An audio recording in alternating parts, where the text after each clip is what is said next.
اعوذ باللہ من الشیطان الرجیم۔ پارہ نمبر 21 سورۃ الروم، آیت نمبر 30۔ اعوذ باللہ من الشیطان الرجیم، بسم اللہ الرحمن الرحیم۔ فَأَقِمْ وَجْهَكَ لِلدِّينِ حَنِيفًا فِطْرَةَ اللَّهِ الَّتِي فَطَرَ النَّاسَ عَلَيْهَا لَا تَبْدِيلَ لِخَلْقِ اللَّهِ ذَلِكَ الدِّينُ الْقَيِّمُ وَلَكِنَّ أَكْثَرَ النَّاسِ لَا يَعْلَمُونَ۔ اللہ تعالیٰ نے فرمایا کہ تم یکسو ہو کر اپنا رخ اس دین کی طرف قائم رکھو، یعنی دین اسلام کی طرف۔ اللہ کی بنائی ہوئی اس فطرت پر چلو جس پر اس نے تمام لوگوں کو پیدا کیا ہے۔ اللہ کی اس تخلیق میں کوئی تبدیلی نہیں لائی جا سکتی، یہی بالکل سیدھا راستہ ہے، لیکن اکثر لوگ نہیں جانتے۔ اس آیت میں دو باتیں اللہ تعالیٰ نے بطور خاص بیان فرمائی ہیں۔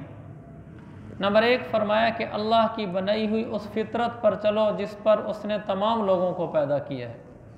وہ کون سی فطرت ہے کہ جس پر سب لوگوں کو پیدا کیا گیا ہے اور ہمیں اس فطرت پر چلنے کا کہا گیا ہے؟ اس فطرت سے مراد فطرت اسلام ہے۔ اللہ تعالیٰ نے ہر انسان کو فطرت اسلام پر پیدا کیا ہے، اس لیے فرمایا اسی فطرت پر چلو جس پر تم پیدا ہوئے ہو۔ فطرت اسلام پر پیدا ہونے کا کیا مطلب ہے؟ اس کا مطلب یہ ہے کہ ہر انسان کی گھٹی میں، اس کی سرشت میں، اس کی طبیعت اور فطرت میں اسلام کو ڈال دیا گیا ہے۔ کوئی بچہ کہیں بھی کسی بھی معاشرے میں پیدا ہو، اس کے اندر اسلام ہوتا ہے، اس کے اندر توحید ہوتی ہے، وہ شرک سے بیزار ہوتا ہے، اللہ کا اس کو لاشعور میں تعارف ہوتا ہے، بچپن سے ہی دین کی بات اس کو اپیل کرتی ہے، اچھی لگتی ہے، اور جو گمراہی کی بات ہوتی ہے اس سے وہ طبعاً بیزار ہوتا ہے۔ یہ اللہ نے سب کو اسی پر پیدا کیا۔ پھر اللہ کے نبی نے فرمایا اس کی تشریح میں حدیث، آپ نے فرمایا کل مولود یولد علی فطرت الاسلام، ہر بچہ فطرت اسلام پر پیدا ہوتا ہے۔ فَأَبَوَاهُ يُهَوِّدَانِهِ أَوْ يُمَجِّسَانِهِ أَوْ يُنَصِّرَانِهِ، پھر اس بچے کے ماں باپ یا اس کو یہودی بنا دیتے ہیں یا عیسائی بنا دیتے ہیں یا مجوسی بنا دیتے ہیں، یعنی ہر بچے کی فطرت میں توحید اور اللہ ہوتا ہے۔ تو اس لیے فرمایا کہ اسی فطرت پر چلو۔ اس کا تجربہ مجھے بھی بچپن میں ہوا۔ ہم گاؤں میں پلے بڑھے اور کوئی دین کا ماحول نہیں، کوئی مدرسہ نہیں، ہماری پورے خاندان میں کوئی عالم نہیں، پوری قوم میں بھی کوئی عالم نہیں۔ یہ بھی عجب بات ہے، ہماری پوری قوم میں ایک بھی عالم نہیں تھا۔ تو ہم جس ماحول میں پلے بڑھے وہاں دین کی کوئی فضا نہیں تھی۔ ایک طبعی اور فطری جو دین تھا ہمارے والدین میں، یعنی وہ نماز کے پابند تھے، روزے کے پابند تھے، لیکن جو علماء والا دین ہوتا ہے، قرآن و حدیث کی تعلیمات، جمعہ، علماء کے بیانات، گاؤں میں تو یہ چیزیں ہوتی نہیں۔ تو میں چھوٹا سا تھا، 6ٹھی جماعت میں پڑھتا تھا، مجھے میری والدہ صاحبہ لے گئیں ایک دربار پر۔ میرے پیٹ میں درد رہتا تھا تو مجھے وہاں لے گئیں اور مجھے کہا کہ یہ پتھر پڑا ہوا ہے، کالے رنگ کا کوئی پتھر تھا، وہاں ہمارے ایک مشہور دربار تھا ایک پیر صاحب کا۔ تو مجھے کہا کہ بیٹا یہ اٹھاؤ اور اس کو نہ پیٹ پہ ملو، تم اس سے ٹھیک ہو جاؤ گے۔ آپ مجھے بتائیں 6ٹھی جماعت کے بچے کو جس نے نہ کبھی کسی عالم کا بیان سنا ہو، جس نے نہ کبھی کوئی ایک دینی مجلس میں شرکت کی ہو، کچھ بھی پتہ نہ ہو سوائے وہ سکول کی جو 6ٹھی کلاس کی کتابیں ہوتی ہیں، تو میں اس وقت جب پتھر اٹھا رہا تھا، مجھے آج بھی وہ بات اچھے طریقے سے یاد ہے، جب میں پتھر اٹھا رہا تھا تو میرے دل میں یہ بات آ رہی تھی کہ اس پتھر سے میں کیسے ٹھیک ہوں گا۔ تو ٹھیک تو اللہ پاک کرتا ہے، حالانکہ یہ جملے مجھے نہیں یاد میں نے زندگی میں کبھی سنے ہوں۔ تو میں پتھر اٹھائے بھی صحیح اور میں آہستہ آہستہ اپنے پیٹ کی طرف لا رہا ہوں۔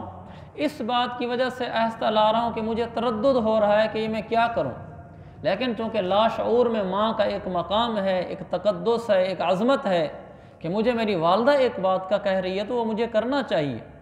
تو میں نے پھر وہ آہستہ رفتار کے ساتھ پتھر لا کر اپنے پیٹ کے اوپر ملا، لیکن اندر میں یہ کہتا رہا کہ یہ ٹھیک نہیں ہو رہا۔ دلیل میرے پاس کوئی نہیں، سنا بھی میں نے کہیں بھی نہیں، پڑھا بھی کہیں نہیں، بس ویسے ایک دل میں بات آ رہی ہے، یہ وہ دل کی بات ہے جس کو فرمایا کہ ہر بچہ فطرت اسلام پہ پیدا ہوتا ہے، ہر بچے کی سرشت میں توحید ہوتی ہے، کیونکہ اس کی تو بڑی بین اور واضح دلیل ہے کم از کم یہ واقعہ کہ میں نے تو کبھی دین کی کوئی مجلس اٹینڈ نہیں کی تھی، صرف یہ کہ ہر انسان کی سرشت میں جو اللہ توحید ڈال دیتا ہے وہ ضرور اثر دکھلاتی ہے۔ پھر آپ نے فرمایا کہ اس کے والدین اس کو بدل دیتے ہیں، پھر وہ بچہ جس ماحول میں پلتا ہے اس کو جو راہیں دکھلائی جاتی ہیں آہستہ آہستہ آہستہ اس کی فطرت وہ کمزور ہو کے رہ جاتی ہے، ختم نہیں ہو سکتی، مرتے دم تک انسان کی یہ فطرت اسلام ختم نہیں ہو سکتی۔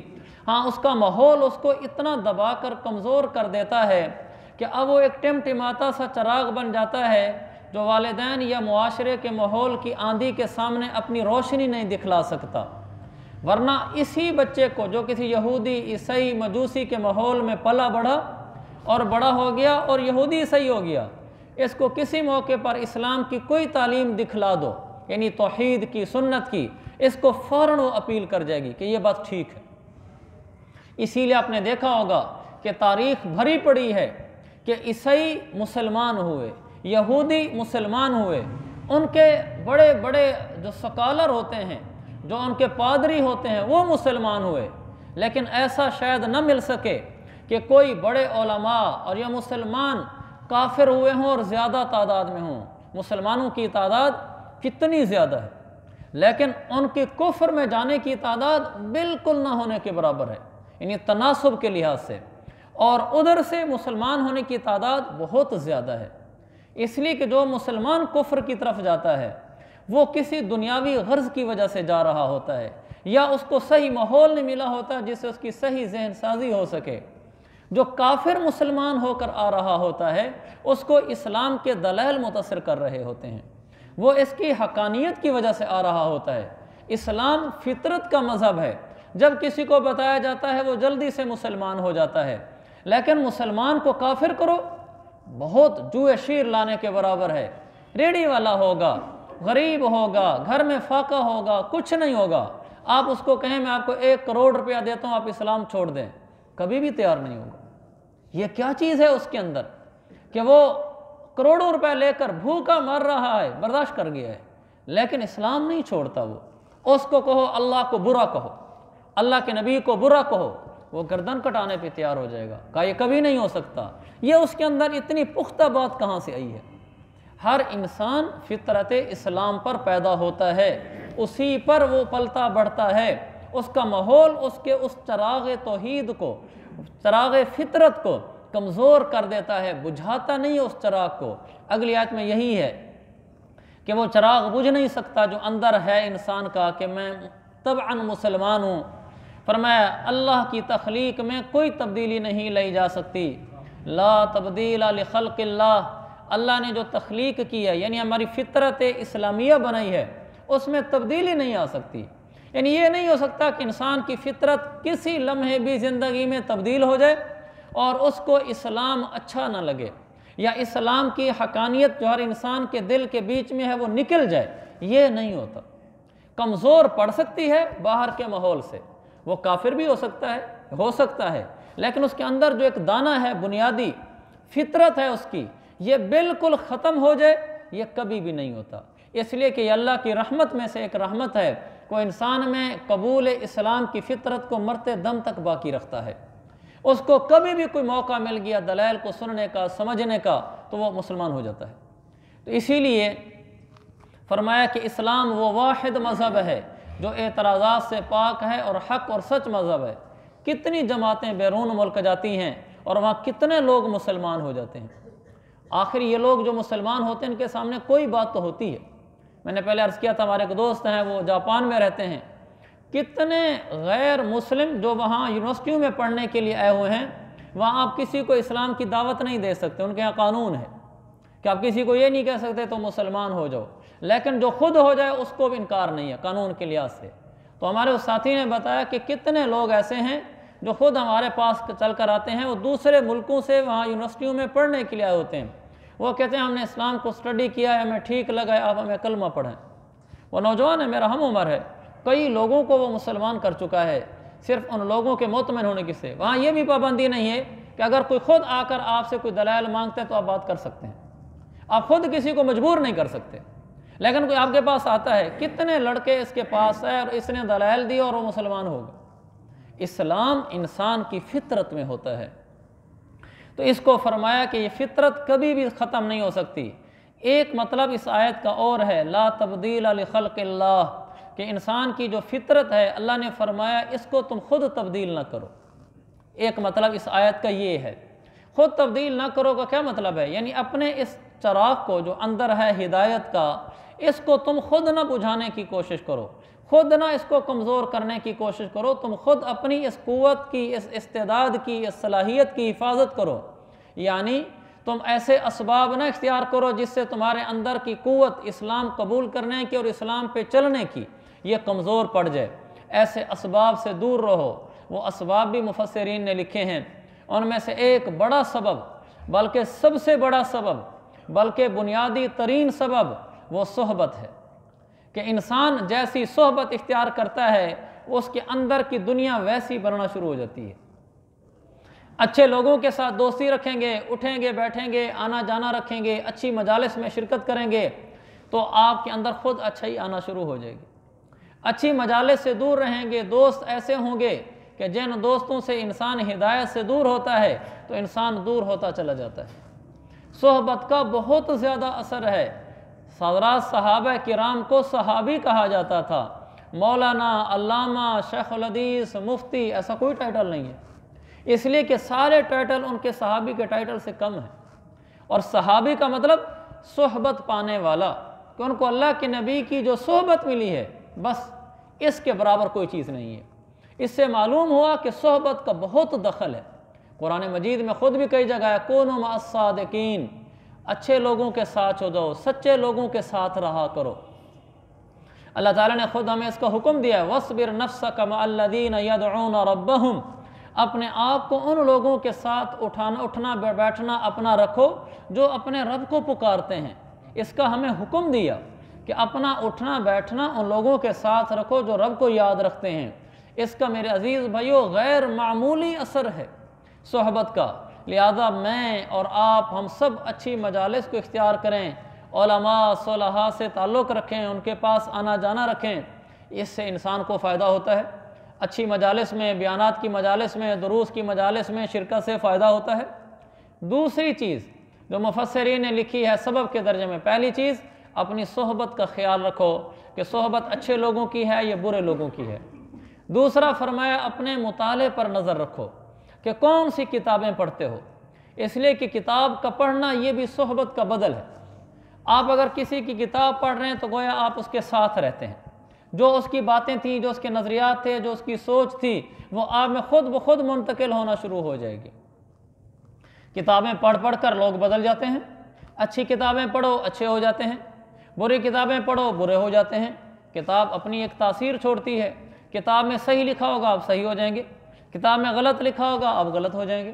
کتاب انسان پر اثر چھوڑتی ہے۔ ہمارے ہاں ایک لڑکا مدرسے میں داخلہ لیا، اس نے یونیورسٹی کو چھوڑ کر آیا، کہنے لگے میں نے امام غزالی کی احیاء علوم الدین پڑھی تھی، اس کے پڑھنے سے میرے دل کی دنیا بدل گئی اور میں پھر تبلیغ میں لگ گیا اور مدرسے میں آ گیا۔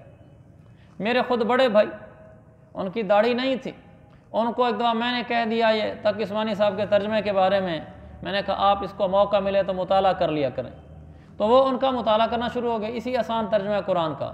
وہ پڑھتے پڑھتے جب قرآن ختم ہوا یا پورا ختم نہیں ہوا تھا، ان کے دل کی دنیا بدل گئی، کہنے لگے کہ میں نے جماعت میں 40 دن لگانے ہیں۔ میں نے کہا بسم اللہ، تو وہ 40 دن کے لیے چلے گئے، 40 دن کے لیے گئے، وہیں سے 4 ماہ کر دی اور 4 ماہ لگا کر آئے اور آ کر اپنے بچوں کو انہوں نے مدرسے میں ڈال دیا، ماشاءاللہ وہ عالم بن رہے ہیں۔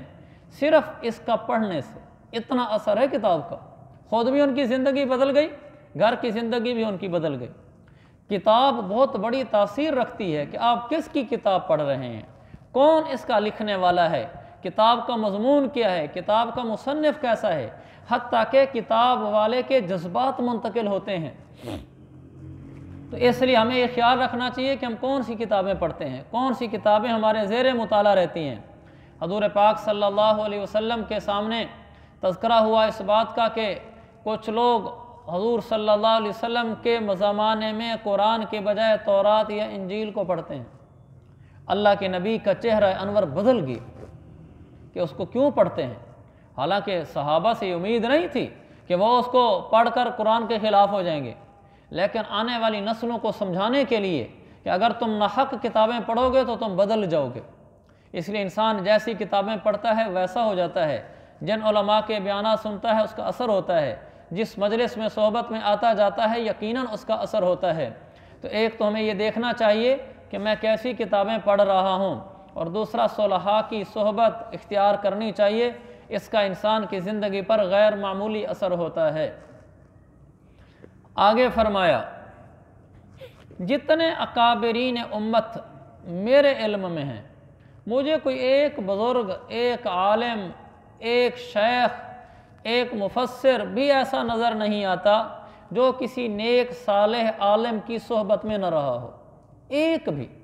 دیکھو مفتقی صاحب کتنے بڑے آدمی ہیں، ان سے اللہ تعالیٰ کتنا بڑا ہدایت کا کام لے رہا ہے، اور ان کی کتنی کتابیں ہیں قرآن و حدیث کی تشریحات پر۔ انہوں نے ایک عرصہ گزارا عبدالحی عارفی صاحب رحمۃ اللہ علیہ کی صحبت میں، اور اپنے والد جو کے بارے میں خود لکھا، میرے والد میرے شیخ، ان کی کتاب ہے کہ ان کے والد خود ایک شیخ کی حیثیت رکھتے تھے، خود ایک ولی کامل کی حیثیت رکھتے تھے، ان کی صحبت میں انہوں نے وقت گزارا۔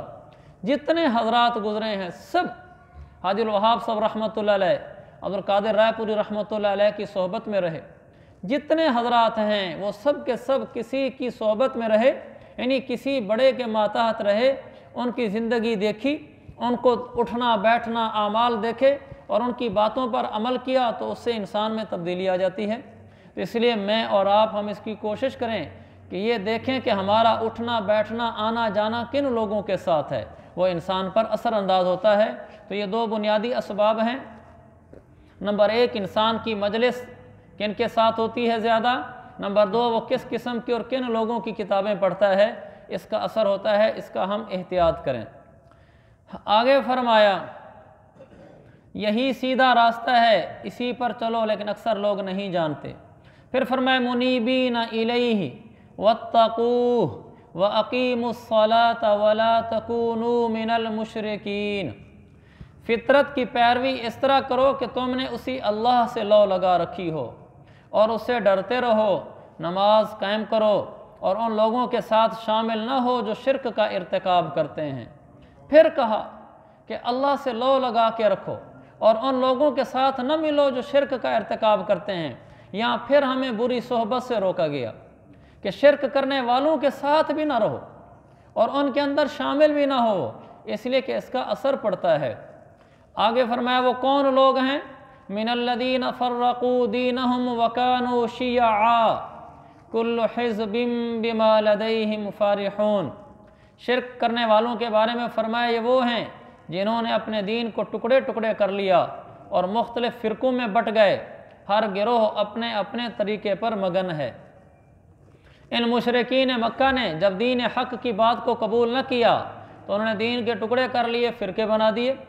کوئی جتنے پیچھے کفار گزرے ہیں، کسی نے کوئی مذہب بنا رکھا تھا، کسی نے کوئی مذہب بنا رکھا تھا، ان سب کا ایک ہی مذہب یعنی اسلام نہیں تھا، اور سارے اپنے اپنے طریقے پر مگن تھے، یعنی ہر ایک یہ سمجھ رہا تھا کہ بس میں جو چل رہا ہوں نا یہ ٹھیک چل رہا ہوں۔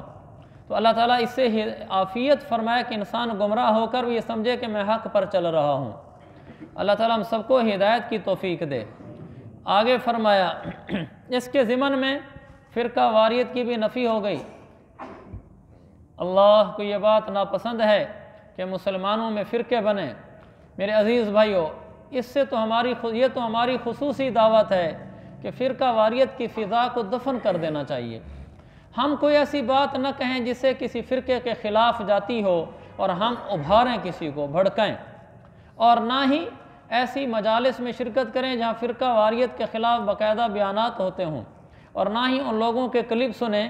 اس سے انسان میں دوسروں کی نفرت آتی ہے اور فرقہ واریت بھڑکتی ہے۔ ہاں، ہر ایک کا اپنا ایک نظریہ ہے، عقیدہ ہے، جس پر ہم ہیں، ہم اس کو قرآن و سنت کے مطابق سمجھتے ہیں اور ہم اسی پر قائم ہیں اور اسی کی دعوت دیتے ہیں، لیکن ہم ایسے بول نہیں بولتے جس سے کسی دوسرے کو یعنی تنگ کر کے کوئی سخت جملہ کہہ کے نفرت کی فضا کو بھڑکایا جائے۔ جس پر کچھ ہفتے پہلے میں نے تفصیل سے بات کی تھی، مثلا کوئی دوسرے مسلک والوں کو ایسے سخت جملے کہنا جس سے انسان کے دل میں اس کی نفرت ابھرے۔ حضرت مولانا اشرف علی تھانوی صاحب رحمۃ اللہ علیہ کے سامنے مولانا احمد رضا خان صاحب بریلوی رحمۃ اللہ علیہ کا نام لیا گیا، اور انہوں نے کسی نے کہا جی احمد رضا خان نے یہ کہا ہے۔ حضرت تھانوی نے فرمایا کہ آپ نے مولانا کا لفظ کیوں نہیں کہا ان کے ساتھ؟ اس لیے کہ بے شک ہمیں ان سے اختلاف ہے، لیکن وہ عالم تھے ایک، لہٰذا ان کا نام بے ادبی سے کیوں لیتے ہو؟ ہمارے ہاں کیا کچھ ہوتا ہے الامان والحفیظ، تو اختلاف ضرور ہو سکتا ہے ہمیں، لیکن ہم ایسی باتیں نہ کریں جس سے فرقہ کی آگ بھڑکے، بلکہ پیار محبت کے ساتھ اپنے صحیح نظریے پر چلتے رہیں اور اس کی طرف دعوت بھی دیتے رہیں۔ آگے فرمایا وَإِذَا مَسَّ النَّاسَ ضُرٌّ دَعَوْا رَبَّهُمْ مُنِيبِينَ إِلَيْهِ ثُمَّ إِذَا أَذَاقَهُم مِّنْهُ رَحْمَةً إِذَا فَرِيقٌ مِّنْهُمْ بِرَبِّهِمْ يُشْرِكُونَ، اور جب لوگوں کو کوئی تکلیف چھو جاتی ہے تو وہ اپنے پروردگار سے لو لگا کر اسی کو پکارتے ہیں، پھر جب وہ اپنی طرف سے انہیں کسی رحمت کا ذائقہ چکھا دیتا ہے تو ان میں سے کچھ لوگ یک اپنے پروردگار کے ساتھ شرک کرنے لگتے ہیں۔ لِيَكْفُرُوا بِمَا آتَيْنَاهُمْ فَتَمَتَّعُوا فَسَوْفَ تَعْلَمُونَ، تاکہ ہم نے انہیں جو کچھ دیا تھا اس کی ناشکری کریں۔ اچھا کچھ مزے اڑا لو، پھر وہ وقت دور نہیں جب تمہیں سب پتہ چل جائے گا۔ اس میں اللہ تعالیٰ نے انسانوں سے شکوہ کیا ہے، جب تکلیف پہنچتی ہے تو اللہ اللہ کرتے ہیں، اور جب اللہ تعالیٰ اس تکلیف کو ٹال دیتا ہے تو پھر اللہ کو بھول جاتے ہیں۔ اللہ تعالیٰ فرماتے ہیں ٹھیک ہے دنیا کے چند دن ہیں یا مزے اڑا لو، لیکن عن قریب تمہیں انجام کا پتہ چل جائے گا کہ تم نے اللہ کی ناشکری کی تھی۔ تو میرے عزیز بھائیوں، دکھ ہے تو بھی ہم نے اللہ کو پکارنا ہے، سکھ ہے تو بھی اسی کو پکارنا ہے۔ سکھ میں کیسے پکارنا ہے؟ شکر شکر شکر، جتنا انسان شکر کرتا چلا جاتا ہے اتنا اللہ کی طرف سے نعمتوں میں اضافہ ہوتا چلا جاتا ہے۔ ہماری نہ کوئی ایسی فطرت بن جائے، ایسی عادت بن جائے، ہماری زبان شکر کی عادی ہو جائے، ہر چیز پہ ہم شکر ادا کیا کریں، نہ شکری والی جگہوں میں سے شکر نکالا کریں، کہ مثلا کوئی پریشانی آ گئی ہے اس میں کوئی اچھا پہلو تو ہے، تو وہ اچھے پہلو کو دیکھ لیں۔ جیسے مثلا بیٹے کا ایکسیڈنٹ ہو گیا، موٹر سائیکل ٹوٹ گئی، ٹانگ ٹوٹ گئی، ناشکری کی جگہ ہے، اللہ تیرا شکر ہے جان تو بچ گئی اس کی، یہ شکر بھی اسی میں سے نکل سکتا ہے۔ غربت آ گئی، کاروبار ختم ہو گیا، بڑی دکان سے چھوٹی دکان پہ آ گیا، بڑی پریشانی کی بات ہے، لیکن اللہ تیرا شکر ہے گھر روٹی تو اپنی کھا کے سوتا ہوں، لوگوں سے مانگ کے تو نہیں کھاتا۔ تو جو ہوتا جائے ہم شکر میں بڑھتے جائیں، شکر میں بڑھتے جائیں، تو اللہ تعالیٰ پھر نعمتیں بڑھاتا ہے۔ اور ناشکری کرنے پہ آئے تو اب سارے ناشکری کر سکتے ہیں، اس لیے کہ جو کچھ اللہ نے ہمیں دیا ہے اس سے زیادہ لوگوں کے پاس ہے، تو ہم ہمیشہ ناشکری کرتے ہیں کہ اللہ اس کے پاس تو یہ ہے، میرے پاس تو یہ بھی نہیں ہے، ساری زندگی ناشکری ہو سکتی ہے۔ شکر کرنا چاہیں تو ساری زندگی شکر ہو سکتا ہے، تو ہم ہمیشہ اللہ کا شکر کرتے رہیں، اس سے اللہ کی نعمتیں بڑھتی ہیں۔ اللہ تعالیٰ شکر کی توفیق دے۔